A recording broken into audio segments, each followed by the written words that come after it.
Taste the Daily. Nilgiri மாவட்டம் உதகை அருகே 16 வயது சிறுமியை கடத்தி இரண்டாவது திருமணம் செய்த இளைஞர் போக்சோவில் பிடிபட்டார். நஞ்சநாட்டைச் சேர்ந்த கூலி தொழிலாளியின் 16 வயது மகள் அப்பகுதியில் 10ஆம் வகுப்பு படித்து வந்தார். இந்நிலையில் கடந்த சில தினங்களுக்கு முன்னர் மாணவியை காணவில்லை என பெற்றோர் புகார் அளித்தனர். இந்நிலையில் அதே பகுதியைச் சேர்ந்த ராஜா என்பவர் சிறுமியை கடத்தி தாலி கட்டி ஊருக்கு அழைத்து வந்துள்ளார். இதுகுறித்த தகவலின் பேரில் ஏற்கனவே திருமணமான நிலையில் மாணவியை இரண்டாவது திருமணம் செய்த ராஜா போக்சோவில் பிடிபட்டார். விடியா ஸ்டாலின் அரசு காவல்துறை மீது பயம் இல்லாததால் சிறுமிகள் மீதான அத்துமீறல்கள் அதிகரித்துள்ளன. கிருஷ்ணகிரி மாவட்டத்தில் பள்ளி மாணவிக்கு திருமண ஆசை காட்டி கடத்திச் சென்ற இளைஞர் போக்சோவில் பிடிபட்டார்.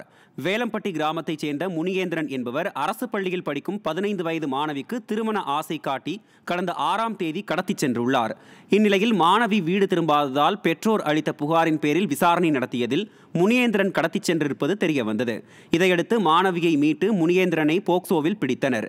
விடியா ஸ்டாலின் ஆட்சியில் பள்ளி மாணவிகள் கடத்தப்படும் சம்பவம் அதிகரித்துள்ளதாக பொதுமக்கள் குற்றம் சாட்டியுள்ளனர்.